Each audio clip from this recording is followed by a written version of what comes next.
I just watched a video about a girl talking about what it was like growing up in a haunted house, and it brought back so many memories of what it was like when I grew up in my haunted house, and I want to tell y'all about it. So I want to start off by telling y'all about the time my mom was doing laundry. My mom was doing laundry in her room. My room was the most haunted room in that house, okay? And let me tell y'all why. My mom was doing laundry, and she would bring my laundry into my room to hang it up. She would hang it up, go back to her room, fold some more, bring it into my room.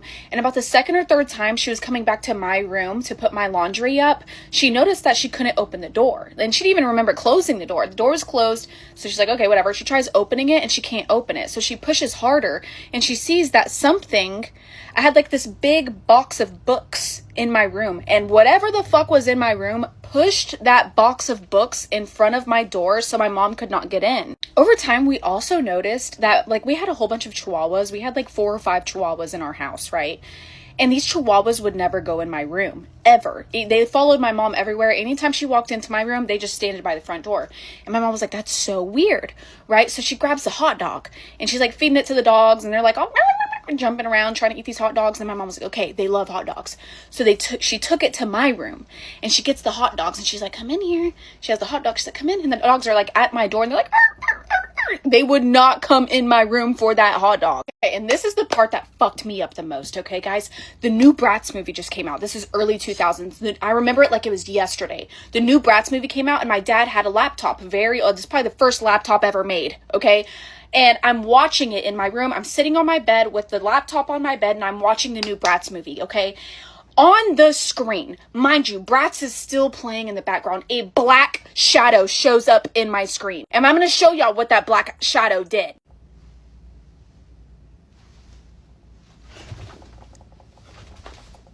I'm not exaggerating, guys. I'm literally not exaggerating. Mind you, it had the silhouette of a man, right? It was a full black shadow. So I couldn't see facial features or anything like that, but it was a man, okay? Not a woman. I run out of my room, and I go to my dad, and I'm scared. I'm fucking shaking. I'm shaking right now while I'm telling this story, okay?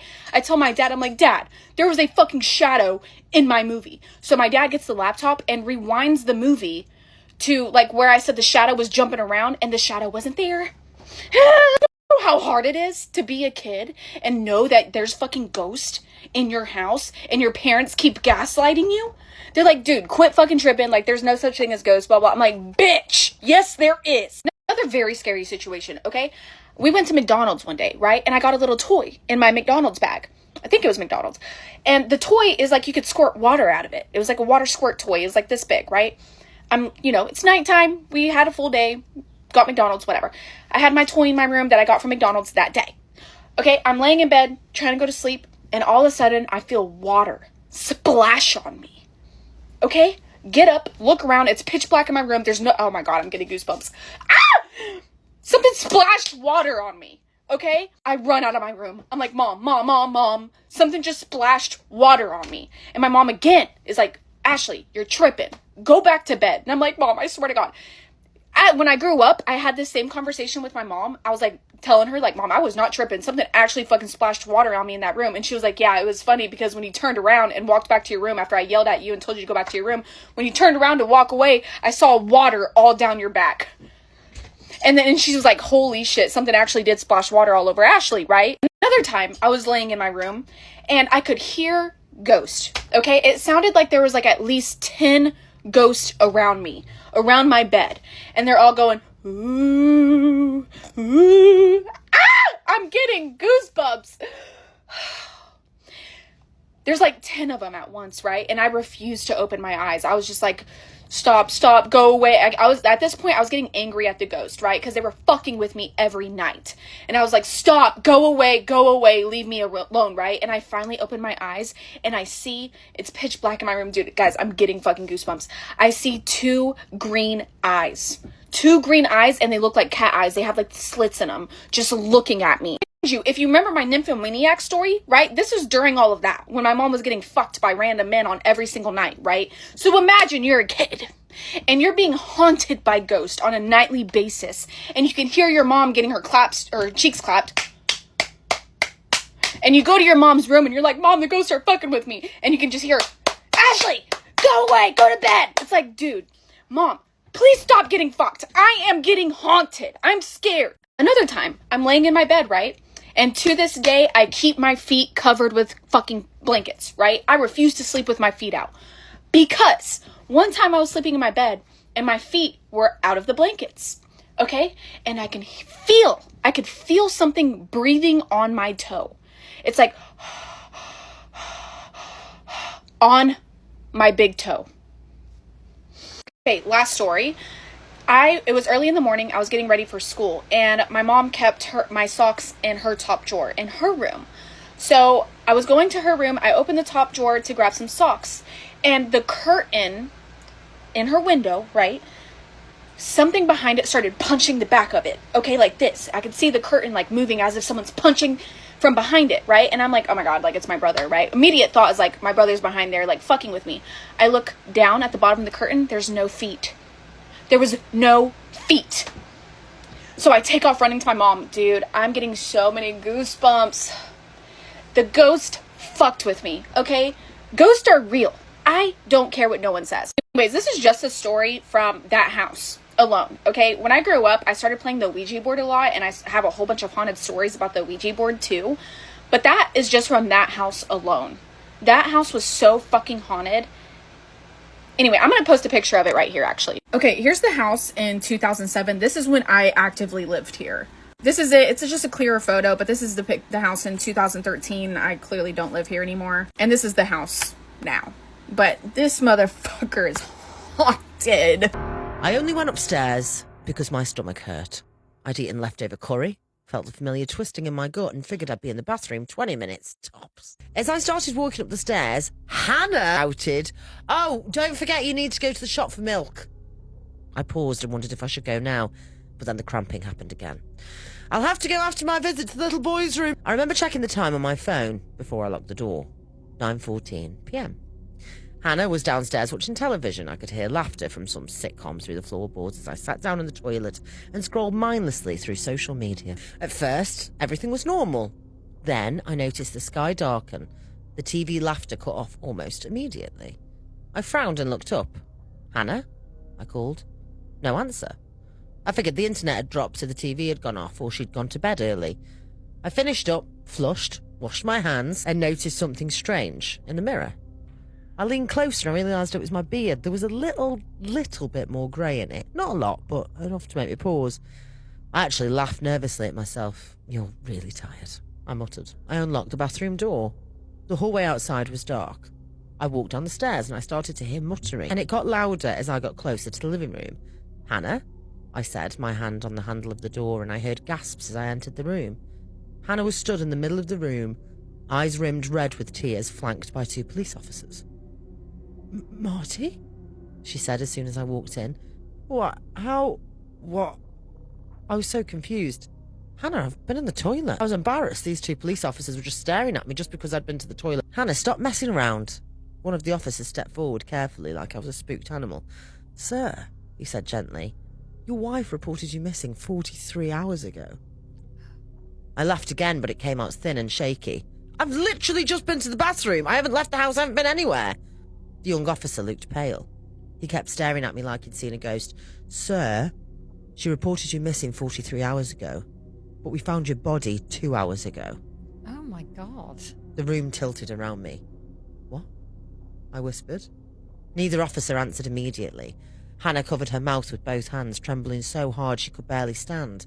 On the coffee table beside her sat 2 half-empty mugs and a stack of papers covered in photos. Photos of me. The older officer spoke carefully.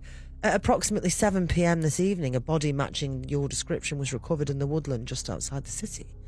I shook my head. "No, that's impossible." "You need to sit down, sir." "I was upstairs."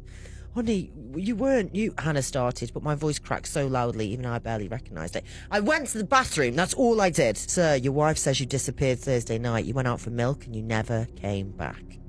"Thursday? Milk?" I looked at my phone. 9:14 p.m. The screen hadn't changed. No notifications. The battery was still on 63%. It was still the same time. My breathing became shallow.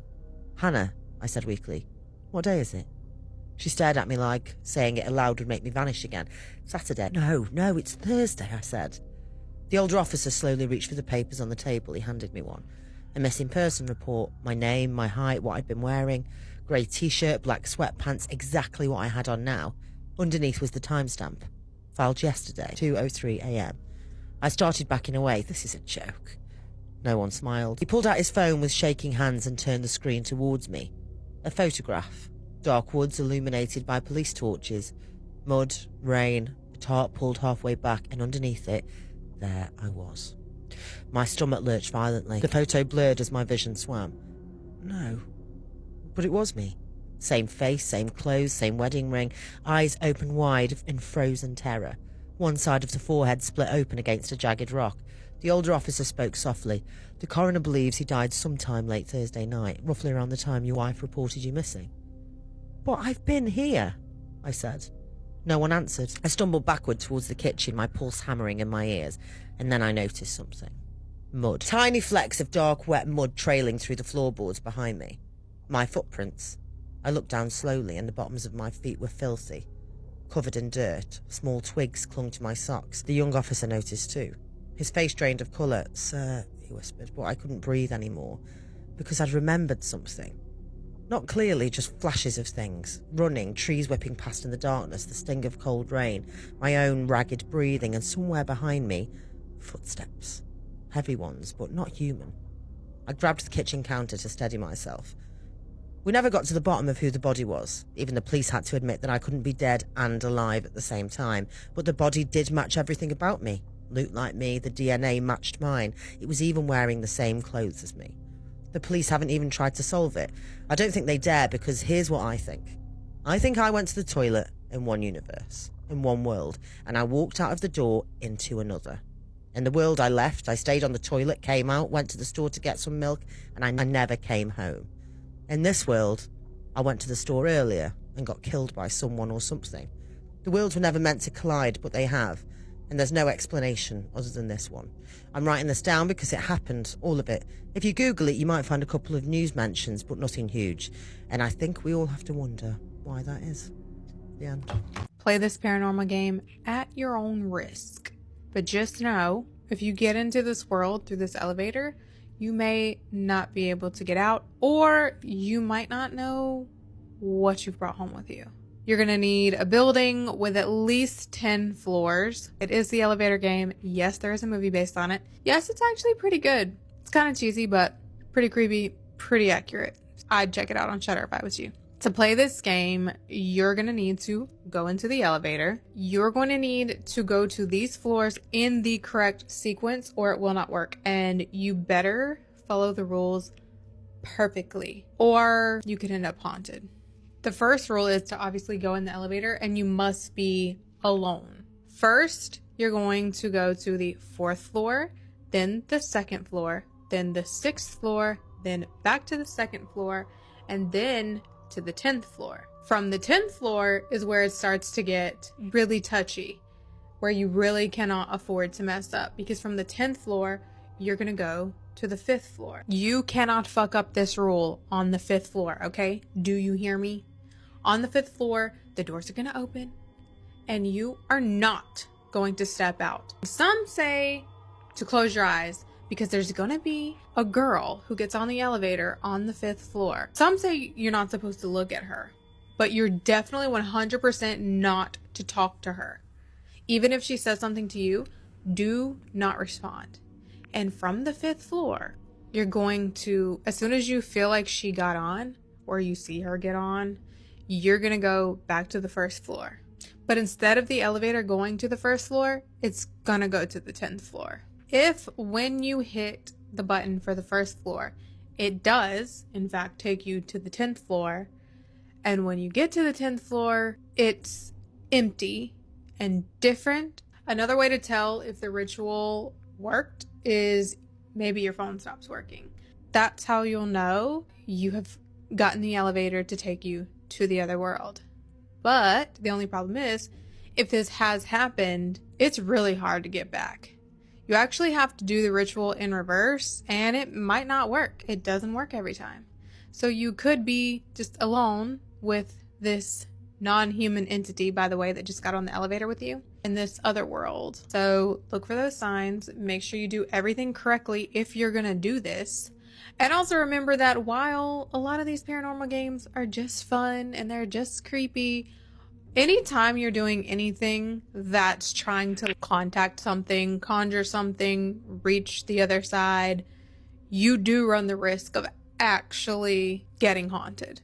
Yeah, I saw his video about the time a crazy man attacked us at the lake. Apparently his girlfriend saw it and got mad thinking he still had something for me and made him take the video down and delete his whole TikTok. Wish somebody would have saved it, but it didn't get but like 50 views. So in 2000, I was 15 and I just started dating this guy who was a little bit older than me. He was 18 and we were up to no good. We were getting in trouble. We was drinking, sneaking off any chance we could. One weekend, I tell my parents I'm staying with a friend and he picks me up from that friend's house with a tent and a cooler and some fishing poles. We're going to camp out at the lake and have our first time of being together at the lake. We go down to the dam and get all of our stuff out and we walk for a long ways. I mean over a mile before we finally find somewhere to set our tent up. So we're having the best time ever. We got a radio, drinks, fishing poles, food, a fire going, our tent's up. It's awesome. So we spend a couple of hours fishing off a little shore right here because sometimes big catfish come through. We were kind of scared to make out because every time we turned around, somebody was walking up on us, even though we went way out there. Well, then we see a state park ranger walking up the shore, so we hide out in the woods until he leaves. Around 1 o'clock, we get in the tent and we're both just sitting there like twiddling our thumbs, really nervous because we don't know how to even start this thing. We all know how awkward it is to be with somebody for the first time. It's just a weird feeling when you don't know that person that well. So we end up laying down in the tent and just talking for a while because of nerves and just trying to like loosen up a little bit. Well, the radio is being cut off so we can hear everything. And when we hear this noise outside the tent, it sounds like somebody's walking around the woods. It sounds like the stomping is right outside of our tent. And the only weapons we had on us was our pocket knives. That's it. So I pull mine out because I'm ready for anything. And I let him know, hey, if something pops off, you better watch out because I'm swinging. He pulls his out, but he can't get the blade to come out. And while it's rusted up, and while he's trying to pop that blade out, we hear growling. And he said, oh,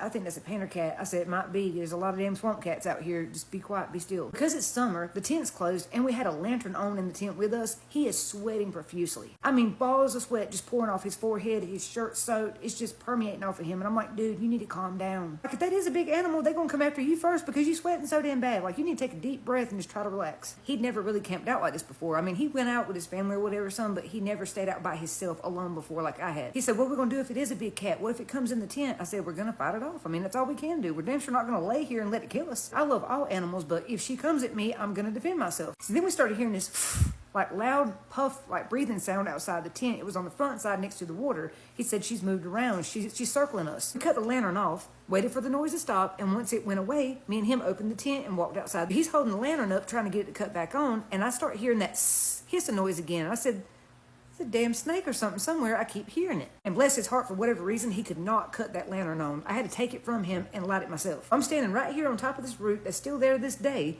And when I finally get that lantern lit, I look down and I see it. One of the biggest fucking alligators I ever seen in my life is sitting there. This boy freaks the hell out. He's never been that close to a gator before, apparently. I don't know, but he went off. He took off running back towards the tent, in the tent, out the tent, back up to a tree, trying to climb trees, out everywhere. I take the radio in a pot and start banging them hard as I can against each other, making a loud noise and scare the alligator off. And then my boyfriend comes running back up and is like, I'm sorry, I freaked out a little bit. I said, a little bit? Yeah, you freaked out a lot, but it's okay. I get it. It's an alligator. If you're not used to them, you're not used to them. Well, he was so amped up at that point and freaked out by everything that he could not settle down, just stir crazy. So I was like, you know what? Maybe we should just get our stuff together and go home. When I said that, something in his mind clicked and he was like, no, we need to do this thing. Let's go back in the tent. And I'm like, you really want to do that after all this? Okay. But the alligator comes back. He said, you'll scare him off. Come on, let's get in the tent. So we got back in the tent and we start kissing and stuff. And by the time he got his shirt off, we start hearing that stomping sound around the tent again. At that point, I'm getting pissed because I'm starting to think it's somebody messing with us and probably been messing with us the whole time. Probably another group of teenagers that saw us go out there or they know his truck and they're trying to scare us. Remember, this is a small ass town. Everybody knows everybody. So I come out of the tent with the lantern. I'm like, all right, whoever it is, come out. Get your ass out here. Come on, get it over with. Like, y'all ain't doing this shit all night. Come on. And that's when I heard one of the scariest voices I ever heard in my life.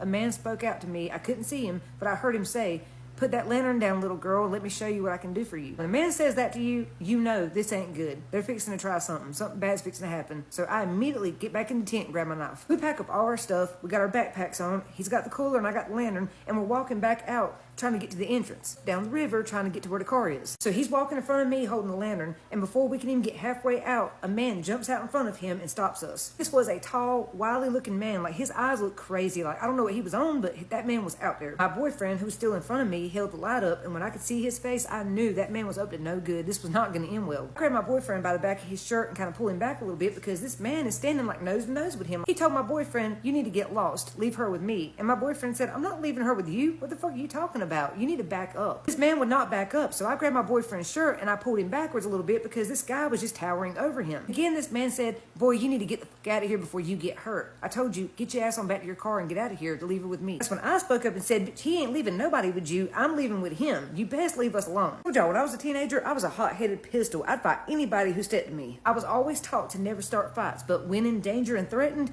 my daddy said, "You better damn well defend yourself. Because ain't nobody else going to fight for your life the way you will. You damn well better fight, girl." I just kept hearing him say that in my mind over and over and over. And every time I pulled my boyfriend backwards away from the man would rush back up in his face and stand over him again. This man starts poking my boyfriend in the chest like, "What are you going to do, you little... What you going to do? Are you going to fight me? Are you a big man?" I pulled my boyfriend back one more time, a good tug at that. And when he stumbled backwards, I said, "He ain't going to let us leave. We're going to have to kill him. Get ready." And my boyfriend just looked at me like, "Are you serious?" And I'm like, "Yeah, I'm serious." What do you do in those situations? When somebody puts your life in danger, you need to fight. You have to fight. At least try. This man took a swing on him. He missed. The next swing came from me. I hit him in the head with a lantern. It didn't crack the meat open. He didn't bleed, but it left a damn goose egg on that head. He didn't fall out like they do in the movies and stuff like that, but he kind of went down a little bit and came back up and was like, "You bitch." And then I hauled off and hit him again with a lantern. And then my boyfriend jumped in and we both started beating him. Then he managed to grab my boyfriend by his neck and wrangle him down to the ground, and he put his hands around his throat and started choking him. Something was telling me, "Run, go get help." But when I thought about it, there was nobody to come help. It's 2 or 3 o'clock in the morning. Ain't nobody up. What do you do in that moment? If they're crazy, you got to get just as crazy. So I picked up a cast iron skillet frying pan and I fucking hit him in the head with it. That hit did take him down, and it left more than a damn goose egg. I peeled the white meat back. When I made contact, that bitch went dong. It shook my hand. I grabbed my boyfriend's arm and tell him, "Let's go, run." And he's all reaching down for the bags and cool. I'm like, "Leave that shit and let's go. Bro, that stuff we can come back for or rebuy. We can't buy another life, so run." He's all looking around for shit. I'm like, "Get your ass up and let's go." That poor fella, we were scared. Like, this was a scary situation. I was scared too, but he was so afraid that he couldn't even get the keys in the ignition. He was shaking so bad. We get back to my friend's house and we tell her what happened, and she started wondering if that guy was going to come looking for us or if he was a cop or something. And I said, "I don't know, but he's laying out there somewhere." We watched the news and we didn't never hear nothing about it. I don't think he reported anything because he knew what he was trying to do. What's the predator going to do? Call the law and say he tried a girl and got his ass kicked and now he wants to file charges? No. And my ex was really worried that this man had gotten his license plate number and was going to track his address or something, but I tried to tell him that man wasn't after that. He was after this. Before you ask if we called the law, hell no. We wasn't even supposed to be together, let alone be camping out at the lake at 1 o'clock in the morning. Do you know the ass whooping I would have carried had my parents found out what I was doing? Me and my ex did break up. We remained friends this past week when he shared this story time, and his girlfriend got mad, made him take the video down and delete his whole TikTok. It's jealousy. Neither one of us have any type of feelings like that at all. And I can understand where it would bother somebody when you talk about your ex, but y'all, we were teenagers. We didn't even hook up. We tried, but it didn't work out. So, I mean, we never had that type of relationship for you to be jealous over. But what's crazy, this is not the first time me or my friends have been attacked by some predator out in the woods. We got several stories like this.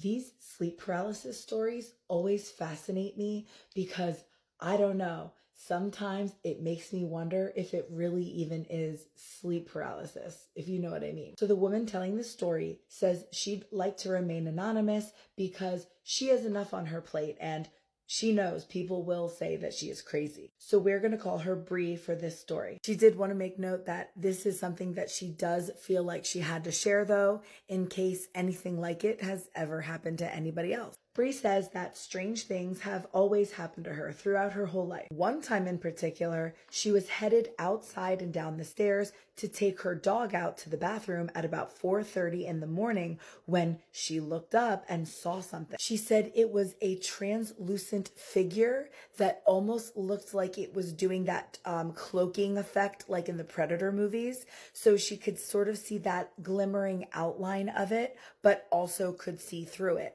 And she mentioned that the dog did not notice. And as soon as she noticed it, it noticed that she noticed it. And it even got almost seemingly annoyed with her for being able to see it. And then that quickly, it just walked off towards the chain link fence in the back and disappeared. Bree also says that she has seen 2 UFOs flying near a plane when she was on her way to work one morning. And again, just as quickly as she saw them, they were gone. She also shared how she had paranormal experiences in her childhood home. So needless to say, she's learned to just live with these unexplained things. But then one night something happened to her that just completely changed the way she viewed these things. So one night, Bree wakes up in the middle of the night in a state of sheer terror, unlike anything else she has ever felt before. So she is fully conscious, fully aware, but she cannot move, completely paralyzed. She's just lying there in her own bed, eyes closed. And then she heard them. There were 2 beings in her room, one a little further away and the other very much right up at the side of her bed. She said they were communicating with each other, but it wasn't language. It was a clicking sound. She also said that while audibly she couldn't understand, it was just clicking, telepathically she was able to understand what they were saying. So she said that the one that was farther away started to speak to the one that was right up close to her. She also mentions that she could tell that the one that was further away was in a position of authority over the other one. And it said, "She's awake." This thing says it in a way that it was like startling, like she shouldn't be awake and they were caught in the act of doing something wrong. She also said that she got the distinct feeling that the one closest to her was startled and that both of them were definitely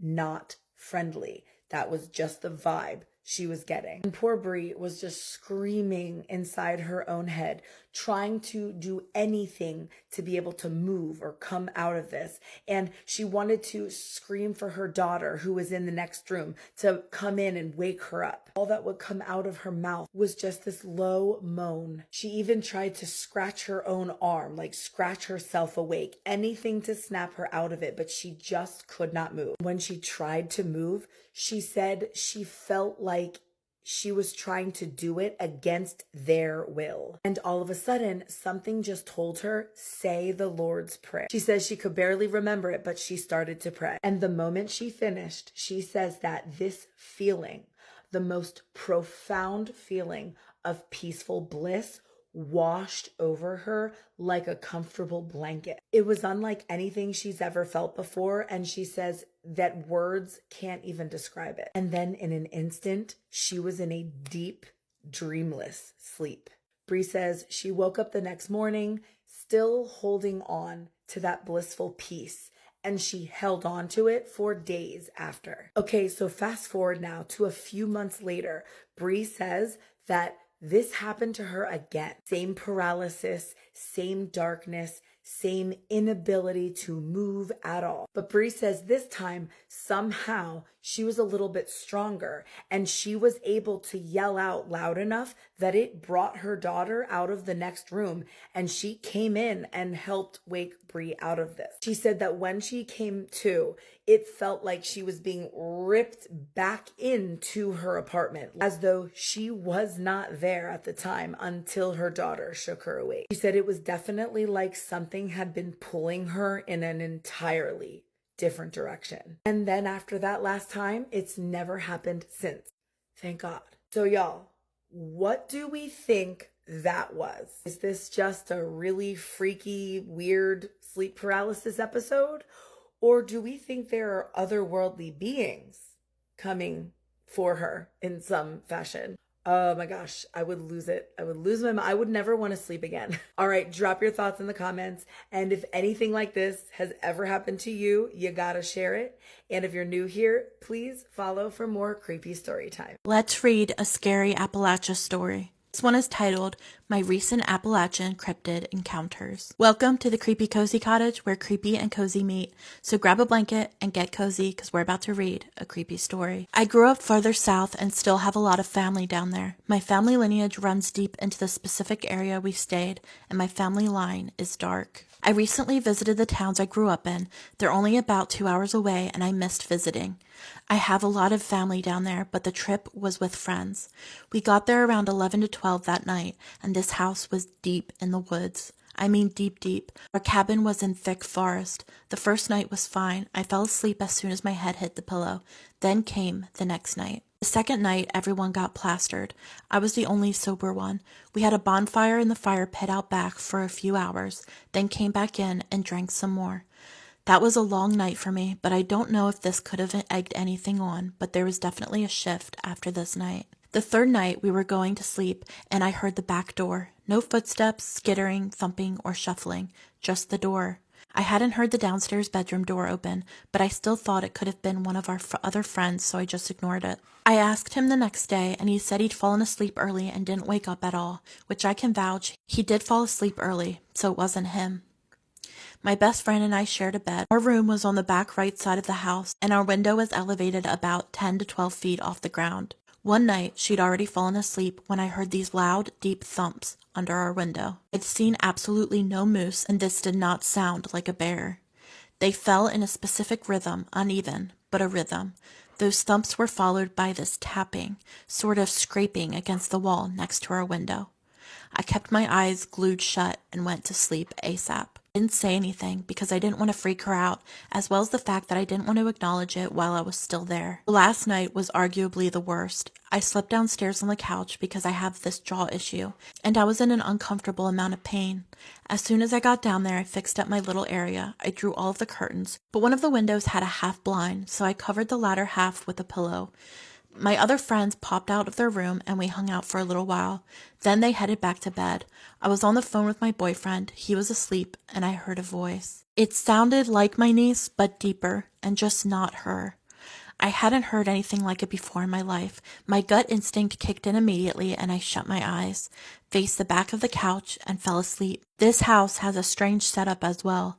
I'm a witch and my mother raised me as one, and somehow every single mirror seemed to face another. Every bedroom and bathroom had mirrors facing each other. I would have ignored it if it wasn't for the large pentacle hanging above the door. There was an energy in this house, and I'm unsure what exactly was going on. I'd like to note that my jaw issues only flared up when I'm really stressed or I'm experiencing a lot of tension. My jaw began hurting on our second day out of nowhere, which is extremely abnormal for me. I'm unsure if my family lineage and history in that exact area could have changed anything, or if the one night did either. What I do know is that I have spent countless days and nights out there, and I have never had such visceral experiences. I always do my best to respect the area, respect the trees, and just generally respect the space. This trip was abnormally active.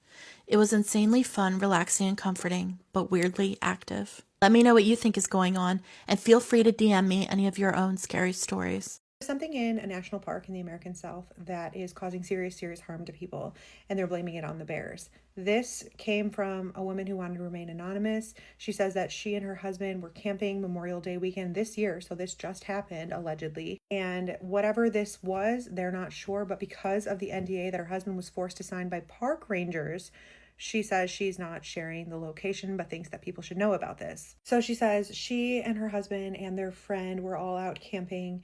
And on the second day of the trip, the friend's wife called from home and she needed him to come home for whatever reason, but he left earlier than he was supposed to. And on his way out of the park, he called the couple that was still camping and he said, I just saw something really, really weird. I saw a goat-looking creature that seemed to be eating what appeared to be a body. And he's like, I was driving fast. It probably wasn't a body. It was probably like a deer or like some kind of animal. I don't know what it was, but I don't know what was eating it. And so they're like, okay, well, we know that bears are in this area. And so this woman's husband decided that he was going to go investigate before they called authorities. I guess the logic was that they didn't want to just call the authorities if it was a deer or something else being eaten. But either way, they knew that there were bears in this area, but this man was very clear on the phone that what he saw was not a bear. She says her husband drove down the road that their friend had left on, and he comes across a dark spot in the gravel that appears to be a liquid that looked like something had been dragged from the road into the brush. And so he parked his truck, he got out, and he started following this trail. But almost immediately after stepping out of his truck, he was hit by something unseen, and it knocked him out cold. He did not see anything, but he hit his head on the floorboard of the truck on his way down. When he came back to his senses, he looked around and didn't notice anything out of the ordinary, and he jumped back in the truck and headed back to camp.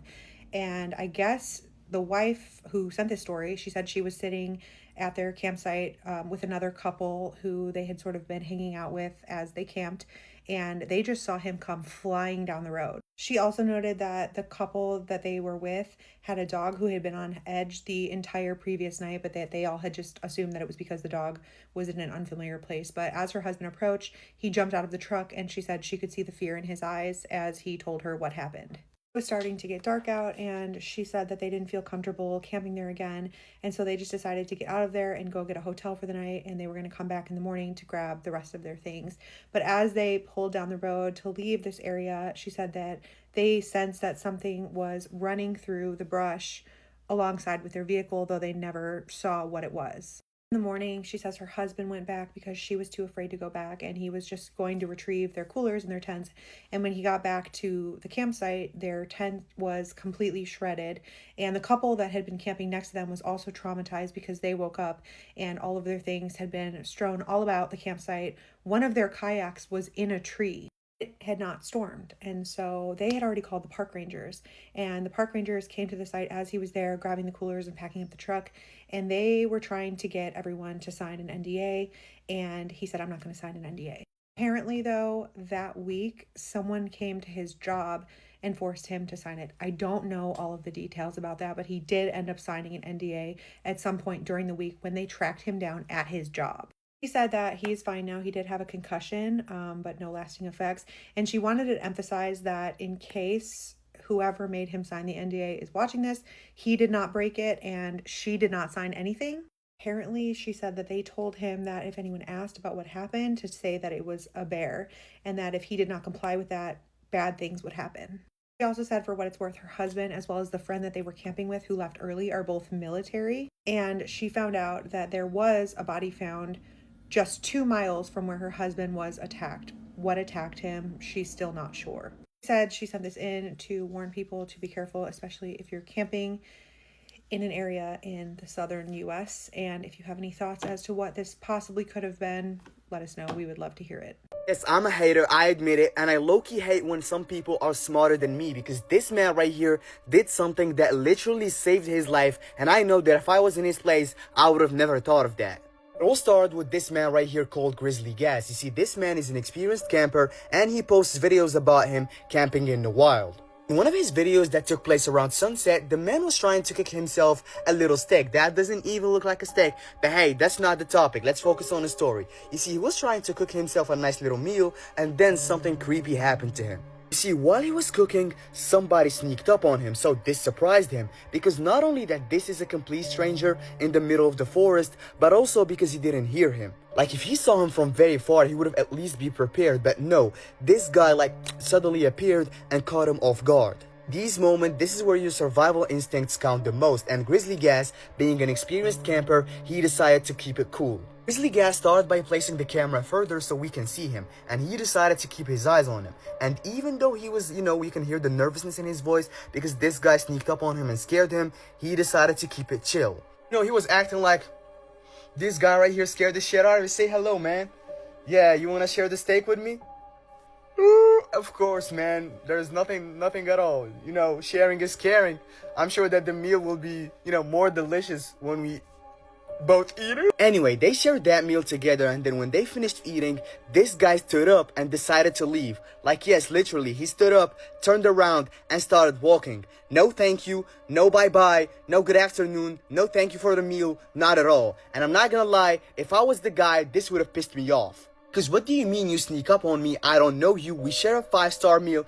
Okay, the meal didn't look that good, but still, I wanted to eat that alone. I share it with you, and then when you finish eating, you get up and leave just like that. But you see, the guy knew that something was wrong with the stranger, so he decided to leave too. Packed his things up and decided to leave that place because he knew that something was wrong with that stranger.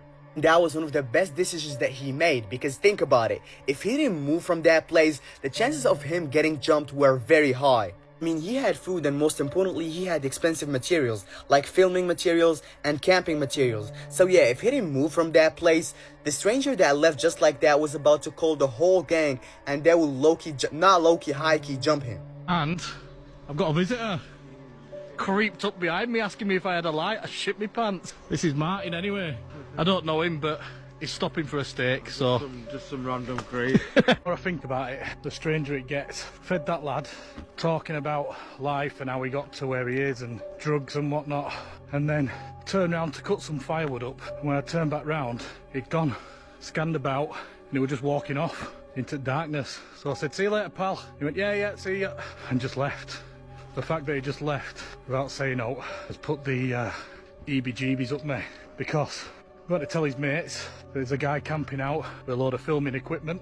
I don't want to be having to fight off a load of smackheads at 3 o'clock in the morning. Look, mate, that is not a visitor. You were one step away from getting slimed in a forest and finishing on Telegram. So thank God that you're smart, because, bro, what the hell? People are experiencing a ghost horse inside of a hotel. Welcome to Haunted US, where we are exploring the ghost cryptids and mysteries of every state. Today we are covering Arizona, and in particular, the Gadsden Hotel of Douglas, Arizona. This town was suggested by several of you guys. I was not ready for what I found. Opened in 1907 by Henry Frost, who was a huge designer for Southwest architecture, designed to be the living room of the town of Douglas. In 1928, most of the hotel burned down. Was rebuilt to be larger and much better, including a marble staircase, pink marble columns, 42-foot Tiffany-style stained glass mural. Amazing celebrities have stayed here, including Amelia Earhart, John Wayne, and President Franklin D. Roosevelt, and a famous revolutionary bandit named Pancho Villa. Now, Pancho is very important to this ghostly horse tale. He was like the Southwestern Robin Hood of the time. Now, Woodrow Wilson even considered advocating for him to be Mexico's leader. Everything changed on March 16th of 1916. Villa and his men attacked a bordering town, taking the lives of 16 Americans. It was the first foreign invasion since 1812. This put a target on his back, and thousands of troops were sent after him. Now, this man rode his horse up the marble staircase of this hotel, and his horse actually chipped the 7th step of the staircase, which has been left chipped to this day. Many people report hearing the hooves of a horse going up and down these stairs. A horse is not the only one who is known to haunt these staircases. There's also a lady who is dressed in 1920s to 1930 attire, is seen staring. She causes cold spots. Most people feel like they are being watched. Have you ever experienced the ghost of an animal, let alone a horse? And would you be willing to stay at this hotel? This is part 1 for this hotel. Tomorrow will be covering all of the ghosts there, include the horrors of the basement, the legends of room 333.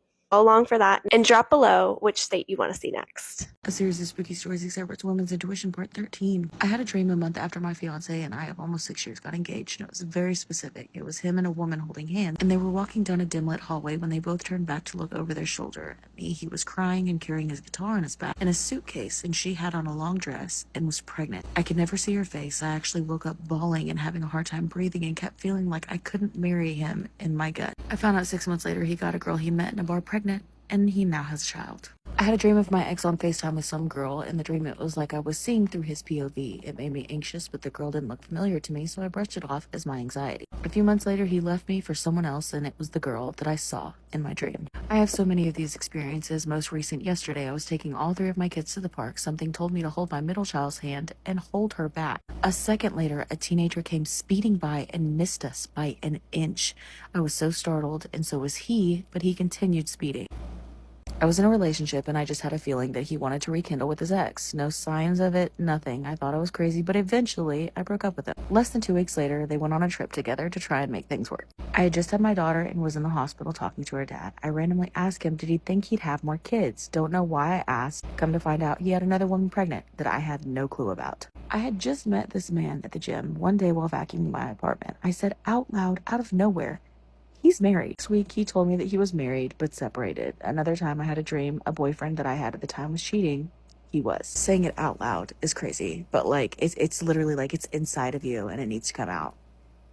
and it needs you to know that you recognize it. You know what I mean? Another mother intuition. My older son was going out for the Halloween Scare Nights events by our house. One night, something in me kept saying something is going to happen. I couldn't shake the feeling. That night, I was tossing and turning, and my phone had rang in the middle of the night. It turns out that my son hit something in the street and got a flat tire, and he called me. Jumped out of bed and drove to him. Poor thing said that something kept telling him to go home, but luckily, he was close to home. I remember walking to my car in a parked garage one night. Something told me to turn to the left, and I see this guy standing there on his phone. I don't know, but I started to walk a bit faster, and I felt the feeling of him then following me. So I kept looking out the corner of my eye as I walked, and he was. Every time I walked faster, so did he. Thank God I found a parked car that was on with someone sitting inside of it, and I went up to them knocking on the window. Thankfully, they opened the door, and I said to them quickly, please just act like you know me. We started instantly talking like we knew each other and was meeting up, laughing, etc. Then the guy following me, I guess, got uncomfortable and walked past with this eerie look and left. The person in the car saved me and knew that the guy was up to no good. They drove me to my car,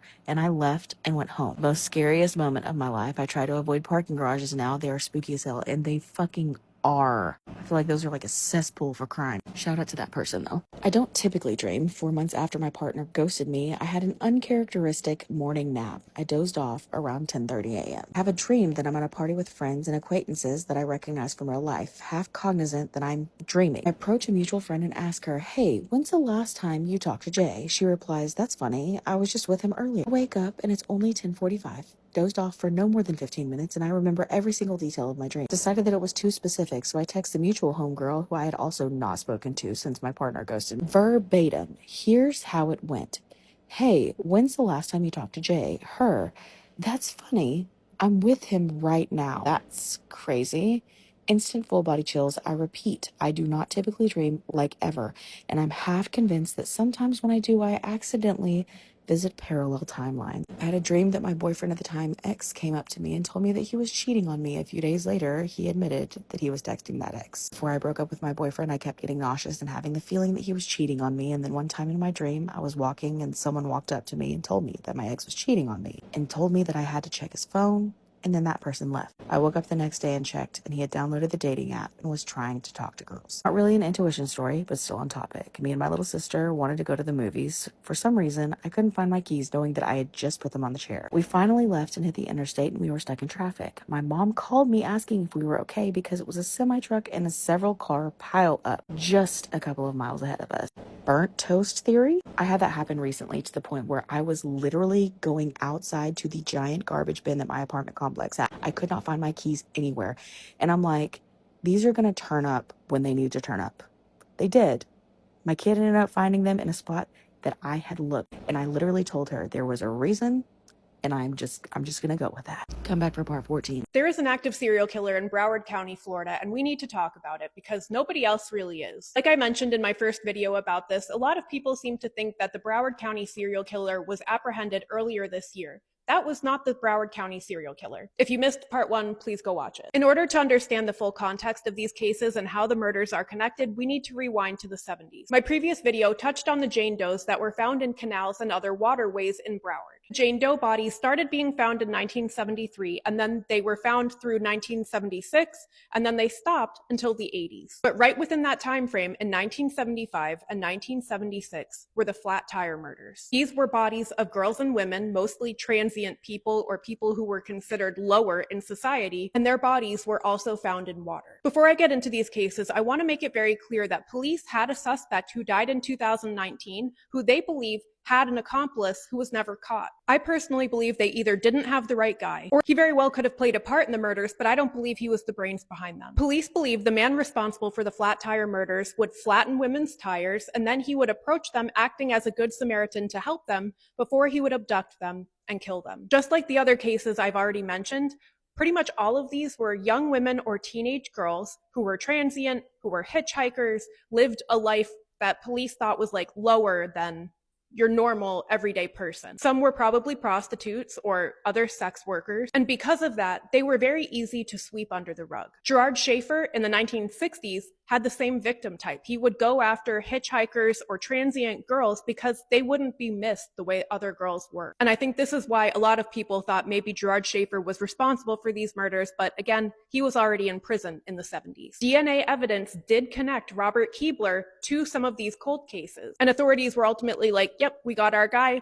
this is it. Maybe he had an accomplice. We don't know. Case closed. But like I said, I believe there is way more to it than that, especially since they never connected the Jane Does that I mentioned in the first video to Keebler, and he died in 2019, while bodies of girls and women are still being found in Broward County, in canals and other waterways. I believe whoever it was committing those murders back then never stopped or passed the torch from one man to another. There are way too many similarities in victim type and MO, where the bodies are being found. The biggest stretch I could see is that we have a copycat on our hands, but that is still just as terrifying in my opinion. I've also seen a few people talk about the flat tire murders in reference to the Everglades, kind of zooming in on South Florida and not really understanding that back in the 70s, in Florida specifically, there were a lot of hitchhikers. There were a lot of like free living hippie type people in South Florida. But because they did not have a traditional lifestyle in the eyes of law enforcement and society, they were easy to be swept under the rug when their bodies were ultimately found. Their cases did not get the attention that they deserved. My next video on this is going to be the type of people whose bodies are being found today, because it is the same victim type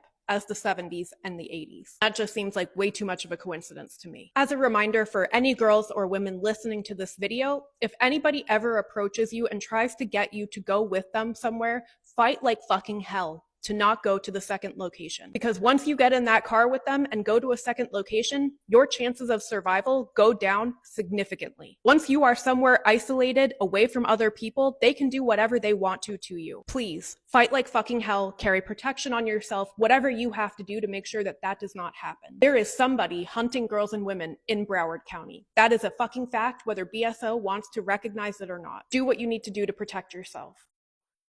Let's read a scary story together. Years ago, I was in England at an ex-boyfriend's home in a large Victorian mansion. Gorgeous English countryside.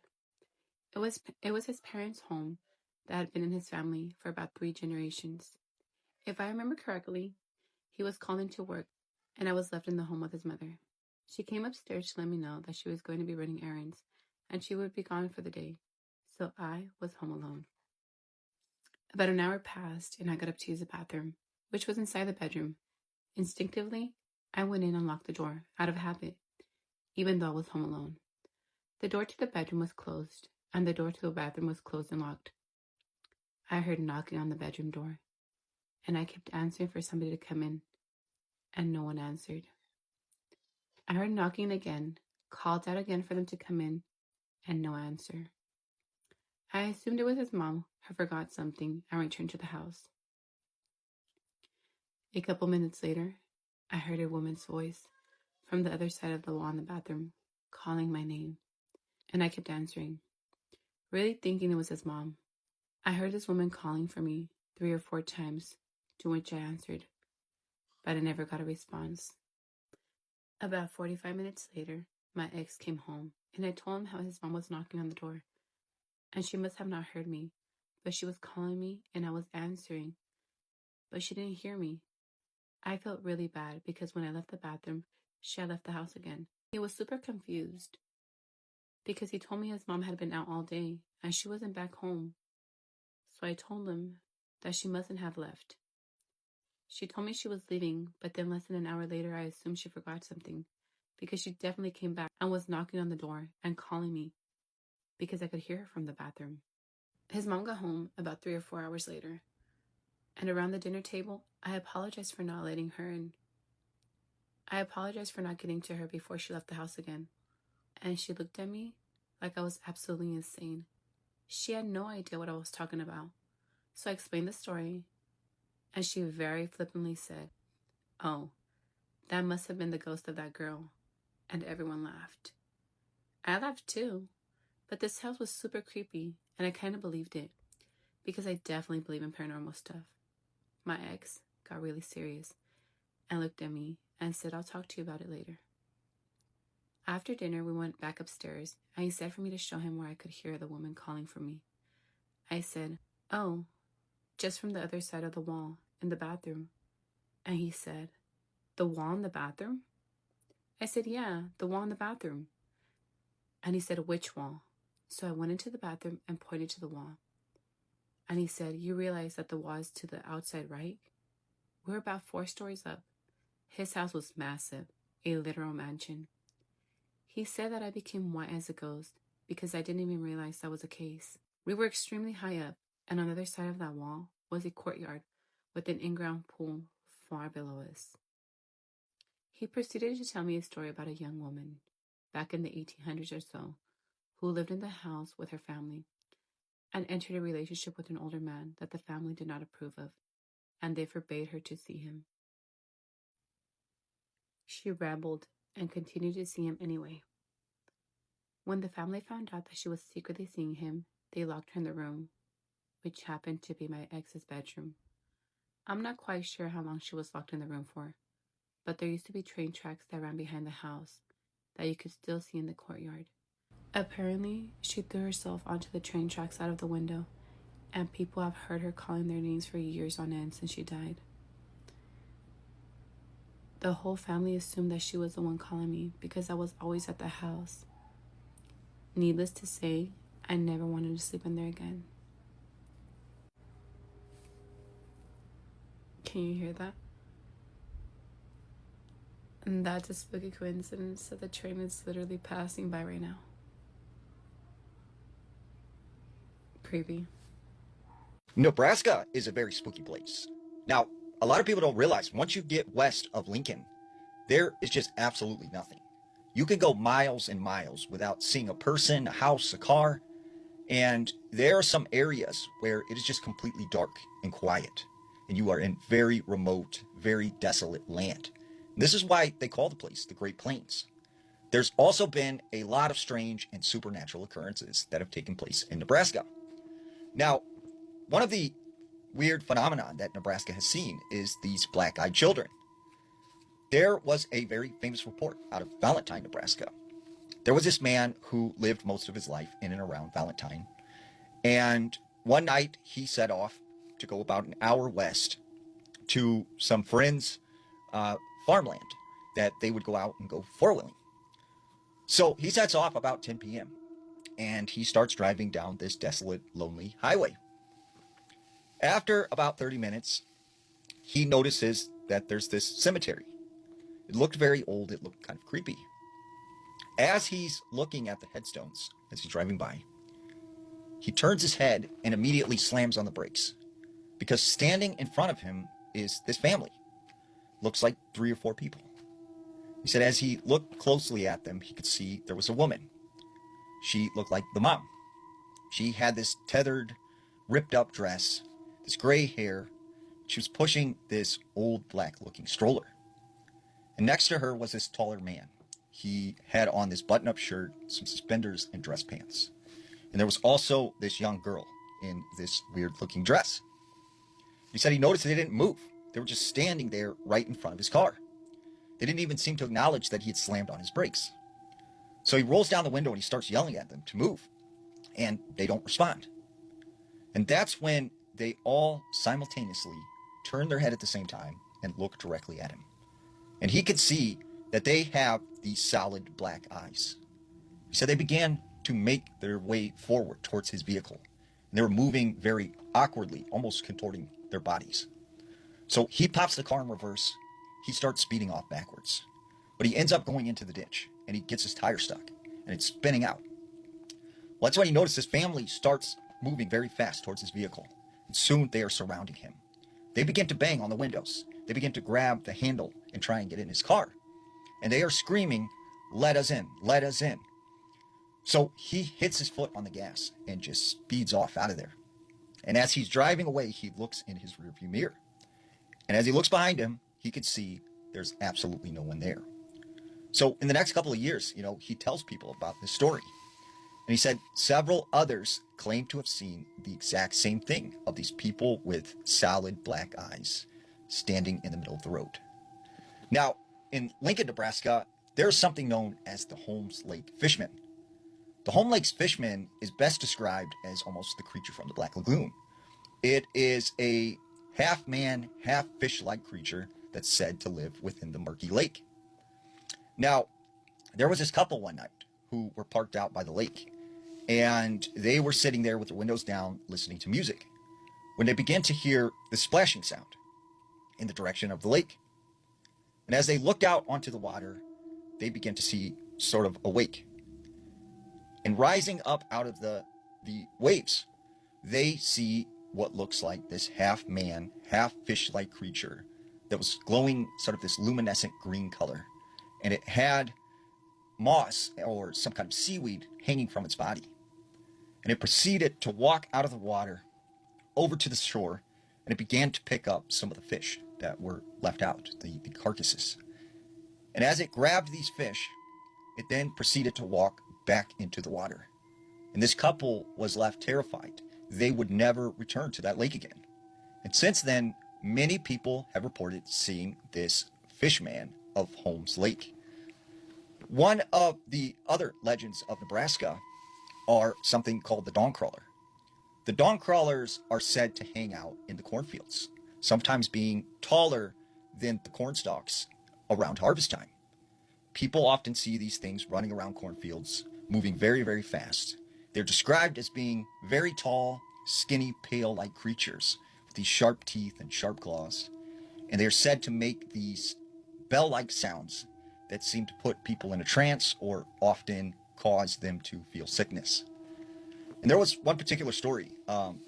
There was this group of teenagers. They were driving one night on this back highway in western Nebraska. And as they make their way through these cornfields, they began to see movement. Something very tall was moving beside them in the cornfield. And all they could see was the top of some sort of head or something just bobbing up and down, in and out. They then see another one on the other side of them, and then a third one. And as they're driving, these things are keeping pace with them. So eventually, the one teenager, he stops. He pulls the car over to the side of the road. And that's when they could hear the movement through the cornfield. And out of the corn stalks stepped these very tall, pale white creatures. And they began to let out this bell-like scream. And it started to make all these teenagers feel very, very ill. So eventually, they are able to leave, and they push on the gas, and they get out of there. But as they're driving away, they notice that these creatures have now came out to the middle of the road, and they are just looking at them driving away. And for the next several days, they felt very, very sick. So what do you think? Is Nebraska a spooky place?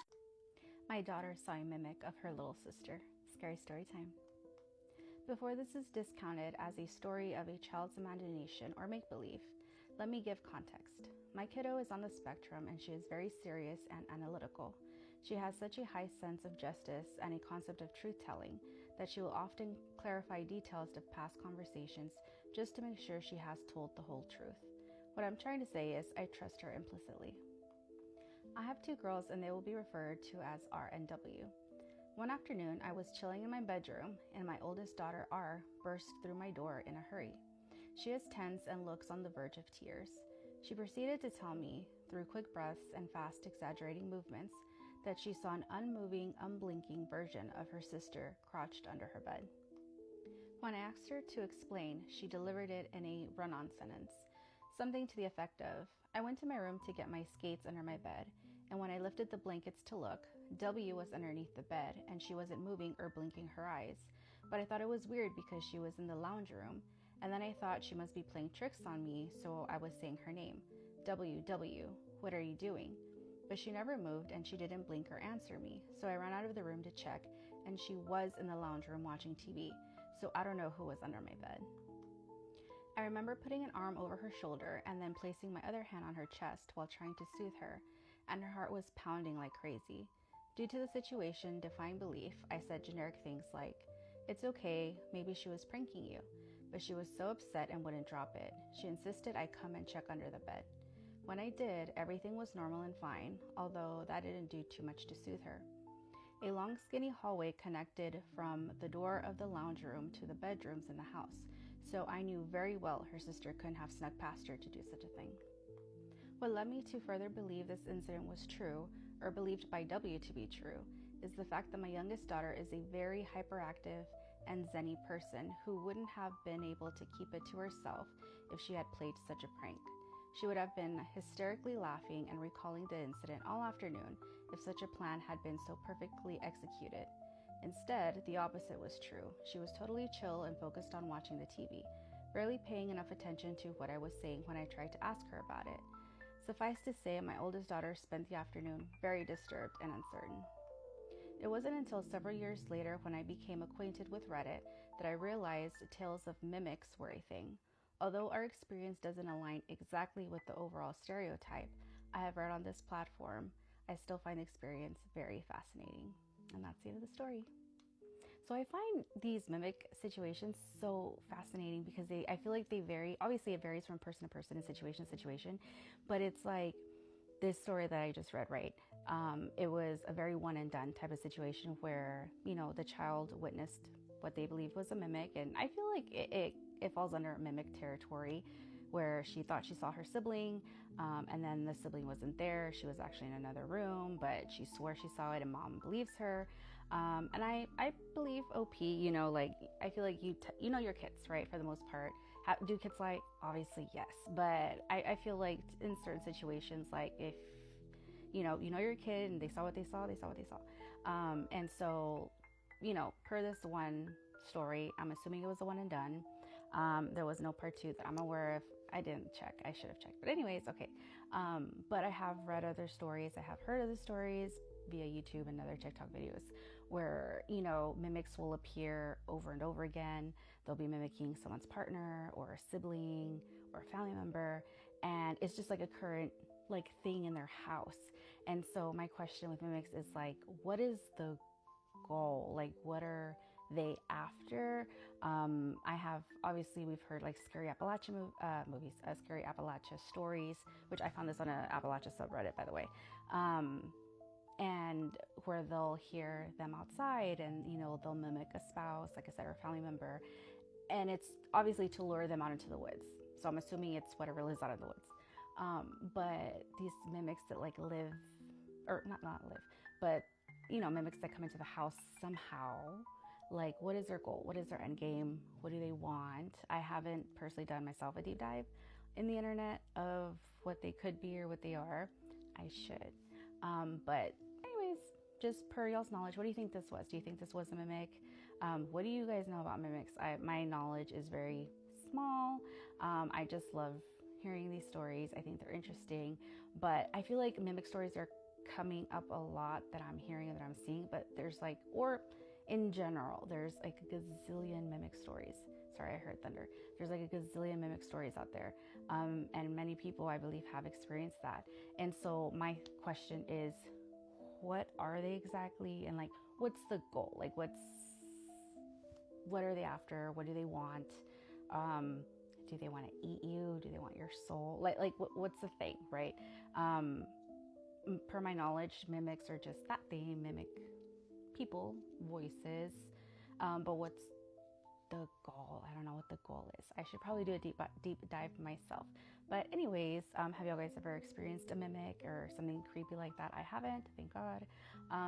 But yeah, I don't know. I thought this was very interesting. I find stories like this, especially with parents and kids, kind of not sad, but scary, because it's one thing for it to happen to you, but it's even scarier for it to happen to your kid, because it's kind of an experience you can't protect them from.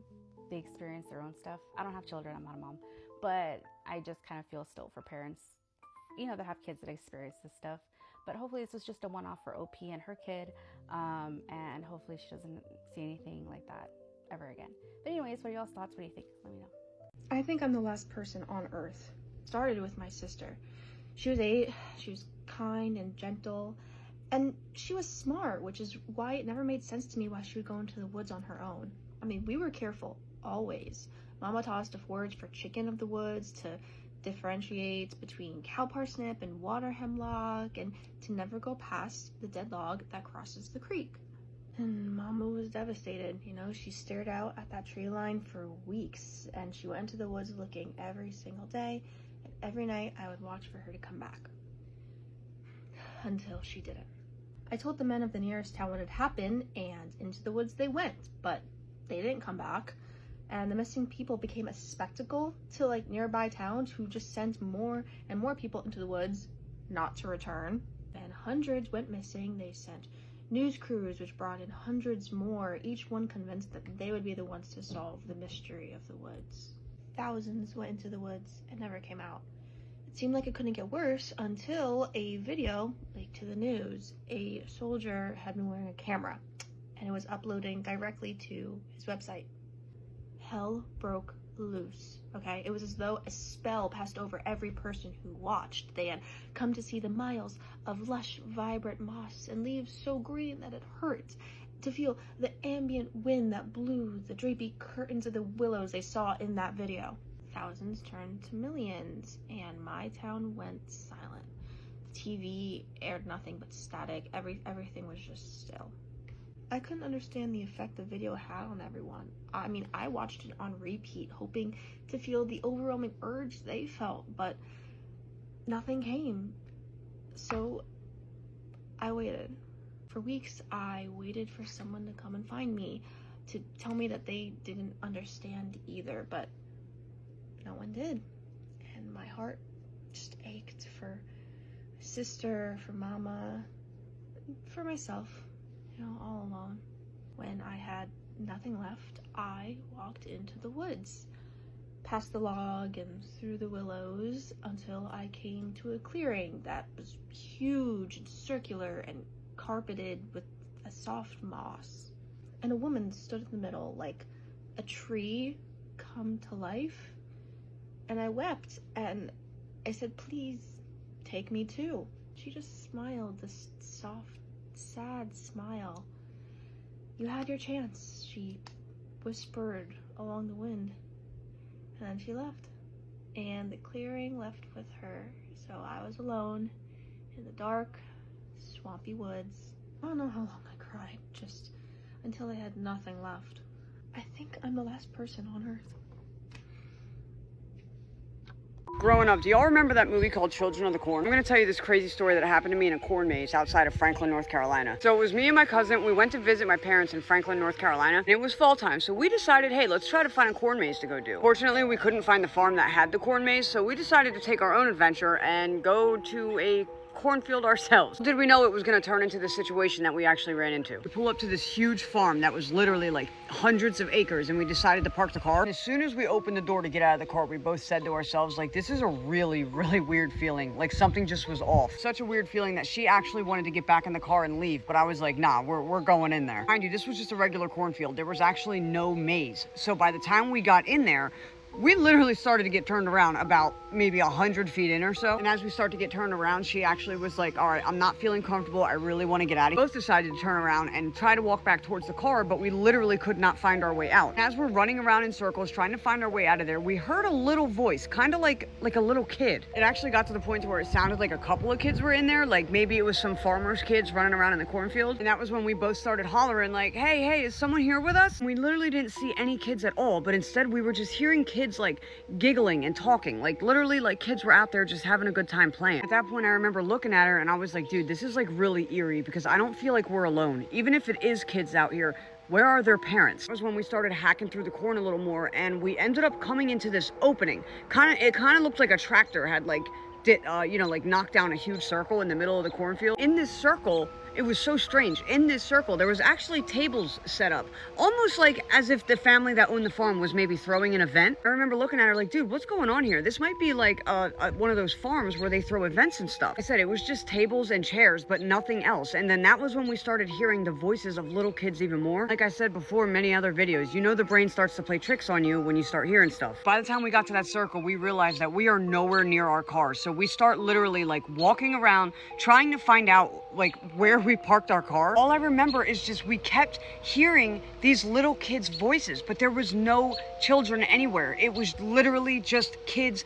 voices. I'm not gonna lie to you, at that point we both started freaking out like kind of bad. Like we almost started crying. I remember just turning around and running as fast as we could to try and find our car, and we finally saw towards the end of the field, we saw the car parked out by the road. Running through the cornfield, I swear you literally hear kids laughing and like running around through the corn. At this point, I'm not gonna lie to you, both of us are literally crying as we jolt out of that cornfield and get back to our car, jump inside the car, and we start talking to each other like, what the heck was that? Like we heard kids laughing and talking and playing, but we couldn't see any kids. To this day, we still think like, okay, maybe it was other farmers' kids like messing with us, but I don't know. It still gives me goosebumps till this day. And if you guys have any similar stories, put them down in the comments. I would love to read them. I need to tell you guys this ghost story. This story was sent into my email, and if you have any ghost stories, paranormal encounters, or scary stories that you want to share, you can send them to the email in my bio.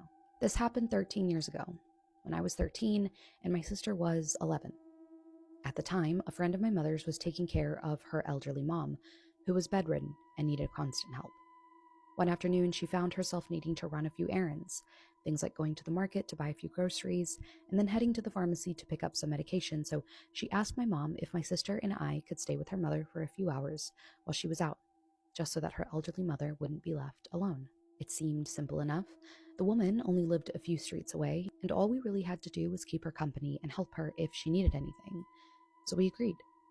When we got there, her daughter showed us around the room and explained everything we might need to know. She pointed to the medications lined up neatly on the small table. She showed us where the drinks and snacks were kept. She explained what her mother liked to eat and where the extra diapers were stored. Then she thanked us and left. At first, everything was good, sort of how we expected it to be. It was quiet, peaceful even. The elderly woman was lying in bed, and my sister and I sat in 2 chairs beside her. I can still see the layout of that room perfectly, even now, after all these years. The bed sat against one wall with a large wardrobe across from it. Near the bed was a table covered in medication bottles, cups, and small containers of food, and beside the bed were 2 chairs where my sister and I were sitting. Perfectly normal bedroom. Almost. As we sat there, I remember looking over at the elderly woman and thinking, she's extremely weak. So weak that she could barely move. In fact, she could only really turn her head from side to side. It made me sad for her, but I was also happy that we were there to help her if she needed anything. For a while, everything was fine. My sister and I talked quietly between ourselves while occasionally checking on her. At one point, she told us she was hungry, so my sister and I helped feed her. As we sat back down in our chairs, I felt it. The air in the room changed. The entire atmosphere in there was different. The woman suddenly stopped looking at us. I watched her slowly turn her head toward the wardrobe across the room. Her eyes locked onto something my sister and I couldn't see. Then, slowly, a strange smile spread across her face, and she spoke. "Look, my husband has come to get me." For a second, I didn't know how to respond. I knew that her husband had died years earlier, so I forced a nervous laugh and said, "No, there's nobody there. It's just us." But she didn't even acknowledge what I said. She kept staring toward the wardrobe, smiling, watching something or someone. Then she said it again. "Look, my husband is over there." Suddenly, the room got colder. My sister and I exchanged nervous glances because we could both feel it. Neither of us wanted to look at where the woman was indicating. We just kept staring at her. We watched her as she slowly lifted her hand, just enough to point. I was surprised. She could hardly move anything other than her head a few minutes ago, yet somehow she was pointing directly at the wardrobe. Her eyes never leaving whatever she was seeing. Over and over, she repeated the same words. "Look at my husband over there. Look at my husband over there. Look at my husband over there." Each time she said it, her voice sounded more certain, like she wasn't confused, like she genuinely saw someone standing there. I felt goosebumps spread across my entire body. Every single instinct in me that I possessed at the time was telling me not to turn around. Of course, curiosity got the better of me, and slowly I turned my head toward the wardrobe. And at that exact moment, slam. A crash echoed through the house. The bathroom door across from the bedroom where we were all sitting had just slammed shut. On its own, with a force so violent, it shook the home. The sound was so sudden and loud that both my sister and I screamed. I grabbed her hand immediately. Neither of us stopped to investigate. Neither of us looked back. We ran, straight out of that room, down the stairs, and all the way outside. By the time we reached the front of the gate, we were both breathing hard, and we stood there for a few moments trying to calm down, thoughts racing in my mind for some sort of logical explanation. Maybe there was a window open, maybe there was a draft, some reason as to why that bathroom door would have slammed shut like that the second that I had gained enough courage to turn around. But deep down, I knew why we had run. Because we both knew that what happened up there didn't have a logical explanation. Eventually, I caught my breath, and I looked back toward the house, and I saw it. In the front upstairs window was a figure. standing perfectly still and watching us. It was completely dark, a solid black silhouette looking directly at us, and we were both looking back at it. Immediately, I called my mother. My voice was shaking as I tried to explain everything that had happened. The old woman talking to someone who wasn't there, the impossible movement of her arm, the bathroom door slamming, the figure in the window. My mom arrived a few minutes later. She stayed outside with us while we waited for her friend to return, and eventually she did. My mother explained to her what we'd experienced, and together we all went upstairs. But when we got there, everything was quiet. Everything was normal, as it had been when we had first gotten there. Her daughter thanked us for helping and apologized for frightening us, so we all went home. For the next few days, I couldn't stop thinking about it. I kept replaying the woman's words in my head. My husband has come to get me. At the time, I thought she was confused, dreaming, or hallucinating, but after a few days, my mother's friend called, and what she told us made everything feel much more unsettling and intentional. Her mother had passed away peacefully in her sleep, just days after we'd watch her speak to someone nobody else could see. And even after all these years, I still find myself thinking about that afternoon. Was she simply imagining her husband standing by that wardrobe, or did she actually see him? And if she did see him, who or what was the dark figure standing in that upstairs window, looking down at us? Did you know that the Chateau Marmont, located in West Hollywood, California, has quite a bit of interesting scandals, but most importantly, ghost stories? And if you ever had the opportunity to stay in this beautiful hotel, then you most likely had checked in with a lot of the living and even some of the dead. Don't believe me?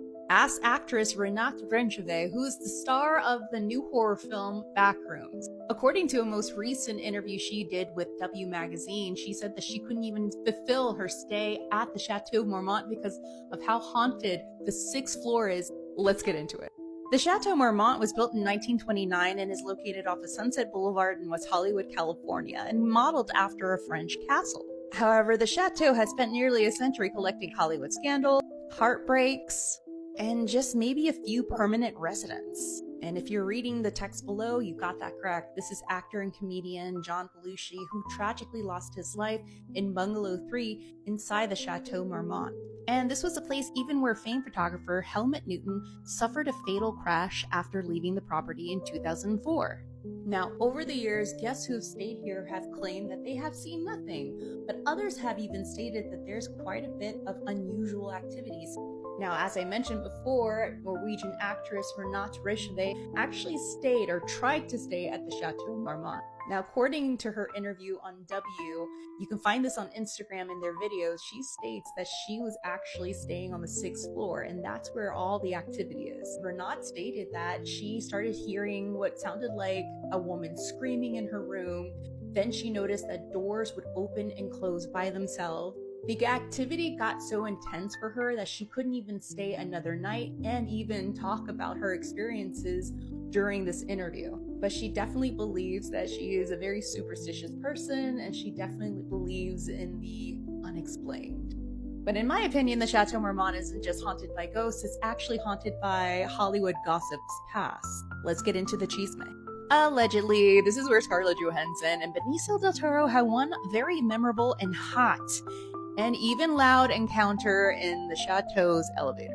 Even stories involving Natalie Wood and a young Dennis Hopper having a little rendezvous in one of the bungalows. And of course, let us not forget famous rock band Led Zeppelin, who used this location as a sanctuary to record some very memorable sessions and also host some pretty crazy parties. Maybe the ghosts of the Chateau Marmont are not there because they have unfinished business. They're possibly there because of all the hot Hollywood tea. I mean, to be fair, if I were a ghost, I would definitely go and party and haunt at the Chateau Marmont. Have you ever visited the Chateau Marmont? Better yet, have you ever stayed at the Chateau Marmont? Let me know in the comments, and always remember to stay haunted and weird. I absolutely love hearing people's experiences with mediums, and I came across this video where the girl in it is talking about her experience with a medium that she goes to every year, and the medium connected her to her grandfather. As her grandfather is connecting with this medium, he keeps mentioning ice cream and humor, but she had no idea what it was supposed to mean. But then when she asked her dad about it, he said that some of his favorite childhood memories were getting ice cream at the Good Humor ice cream truck with his dad,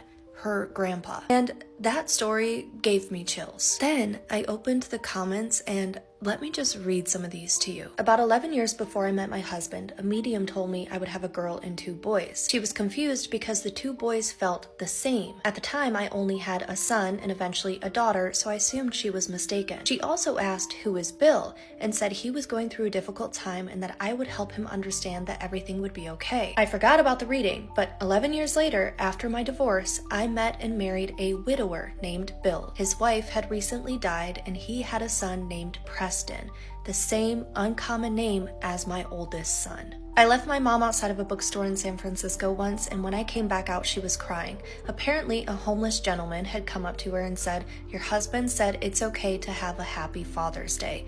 My dad died on Father's Day a few years before." I asked my mom for a sign that she'll still be with me and asked for a specific number, the house number of my childhood home. A few days later, I was having a rough day and I saw a little blue truck. I wanted my first car to be a little truck, and it was blue, my favorite color, and it had the license plate number with my childhood home address. The next song that came on the radio was my mom's favorite song. I want a medium reading so bad, but I haven't had any luck finding a reliable one, so if you have any recommendations, you know where to find me. He went missing while he was on the phone with his parents, and to this day, no one knows where he is. It was May of 2008, and Brian had just finished his classes for the semester, and in order to celebrate with his friends, he stayed in the town of Canby, Minnesota, where his college was, to celebrate. But he left the party, and all of his friends said that he didn't appear to be intoxicated. He had to drive from Canby to Marshall, and that's where his family lived. But shortly before dawn, he called his parents saying that he had driven his car into a ditch. He said he was about 10 minutes from Marshall and that he needed them to come pick him up. So immediately they went to go pick him up, but they couldn't find him anywhere. They were flashing their lights, he was flashing their lights, and they couldn't find him. Finally, both of them were starting to get frustrated, so he was like, "Listen, I'm gonna walk to my friend's house." You can see that Lind is like kind of down below Marshall. So Brian's dad dropped his wife off back at home and then was like, "Okay, cool. I'm going to drive to Lind to pick up Brandon." They stayed on the phone while they were trying to find each other, and they talked for about 47 minutes, and that's when Brian said, "Oh shit." The line went dead and Brandon stopped responding to his father. It didn't go dead. He was still on the line, but Brandon wasn't saying anything to him. Brian's dad did try to call back several times, but there was never any answer. So eventually they had to go to police and report him missing. And at first police were like, "Listen, he's an adult. He's allowed to go missing if he wants to." But finally police did start searching for Brandon and they found basically nothing. While all of these searches led to nothing, they did eventually have to stop searching because winter was coming. And then later on in the spring, they did start searching again, but exactly nothing has happened with this case. And personally, I'm just not entirely sure what could have happened. There are several theories, like some people believe that Brandon drowned, but I just feel like they would have found him by now if that was the case. And others think that he left on his own, like he wanted to disappear. That also doesn't make sense to me though, because why would he call his parents to pick him up if that's what his intentions were? That one makes exactly zero sense to me. Then there's always the possibility of foul play, but again, like it just seems kind of weird, but it seems like the most plausible explanation.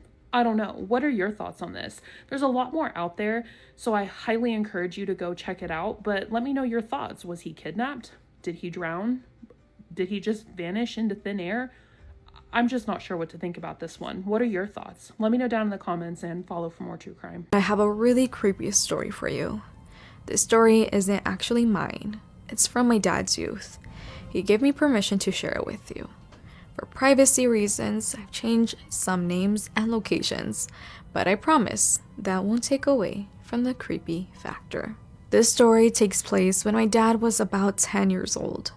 He grew up in South America, and in the 1970s, there wasn't much for young boys to do during the summer. Just block parties, going to the movies, and playing football, soccer. His town had a home team, so there was a field dedicated to them. The field was always open to the local boys, and the common saying was, "They are our future players, let them play." The field had its rules though. Keep it clean, put all the soccer balls away when you're done, and never go past the iron gate at the end of the field. At the very end of the field was a tall iron gate with faded signs that read things like, "You are loved," and "Don't do it." Beyond that gate was a dangerously steep cliff that dropped about 20 feet. The gate had only been installed around 30 years before my dad's time, and there was a chilling reason for it. To understand this story, you have to go back about 30 years earlier, to the 1940s, when my grandpa was a boy. The field existed back then too, but instead of an iron gate, there was only a waist-high wooden fence. The rules were more relaxed, and kids playing late into the evening, until their mothers called them home for dinner. One of those boys was named Chancho, an affectionate name in town. He came from a humble, loving family, well-liked by everyone, including my family. But because they were poor, Chancho often had to help out at home, even skipping school and missing time playing soccer. One particular night, everyone was being called home. The only ones left on the field were my grandpa and Chancho. That was the last time my grandpa ever saw Chancho. The next morning, my grandpa woke up to the sound of crying and hushed talking in the living room. He walked in to find his parents, town priest, and Chancho's parents. His mother and father sobbing on my great-grandmother's shoulder. My grandpa asked, "Mama, what's happening? What's wrong?" My great-grandfather responded, "Pedro, come here. I need to explain something to you. You remember your friend Chancho? Well, Pedro, Chancho died last night. He's gone."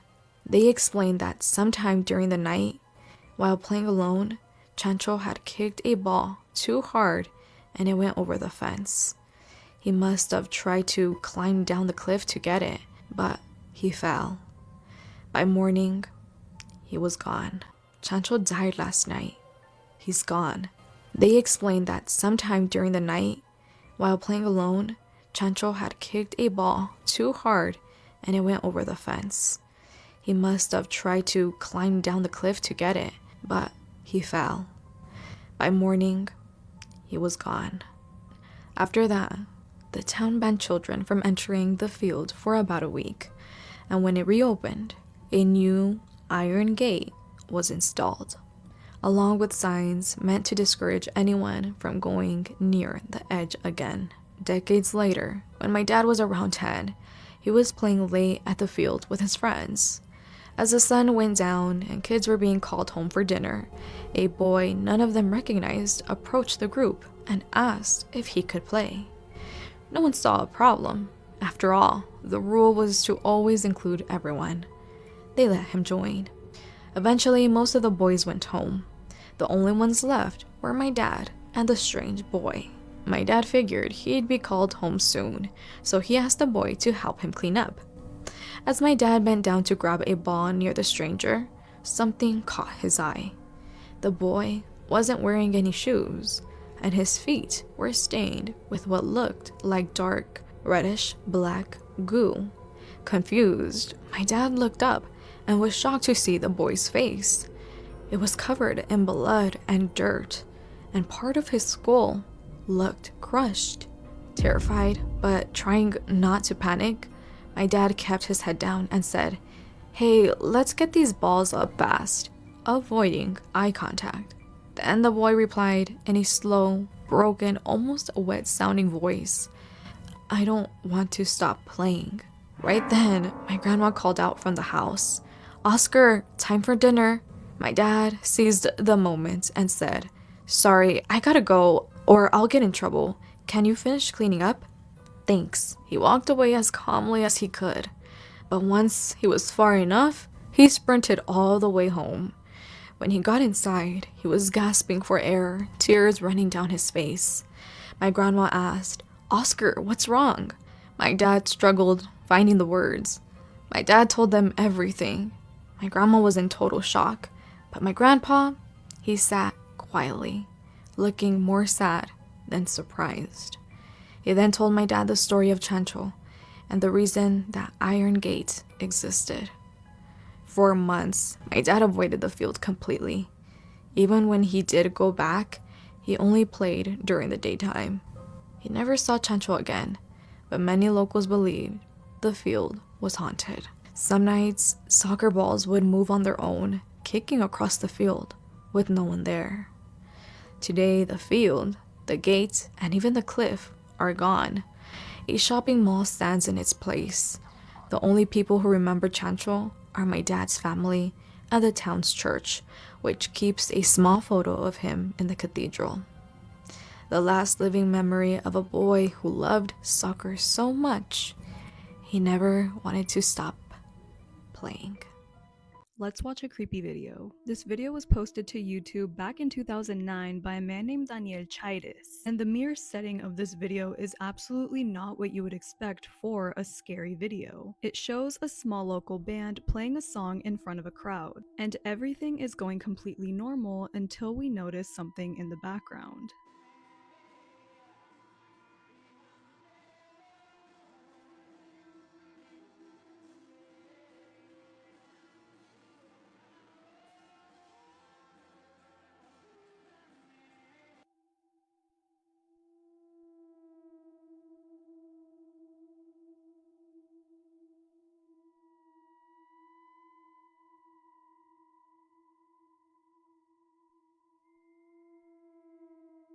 There appears to be a ghostly woman peeking out from behind one of the walls. And I don't know about you, but I could immediately tell by her face that she was not human. At least not human in the way that everyone else in this video is. This video is extremely creepy, and I would love to know what you think.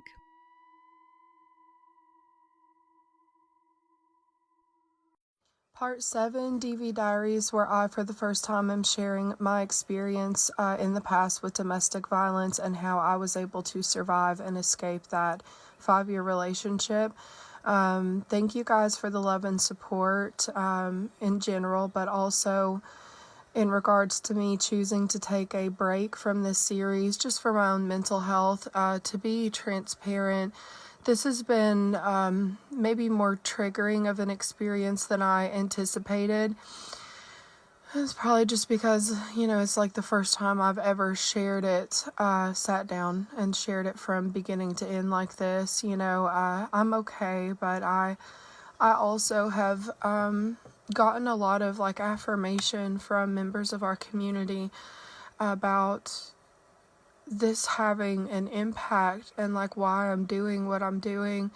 Multiple DMs from members of our community that since watching what I've shared so far have been able to find pieces of themselves in my story and gather the courage to leave their abusive relationships.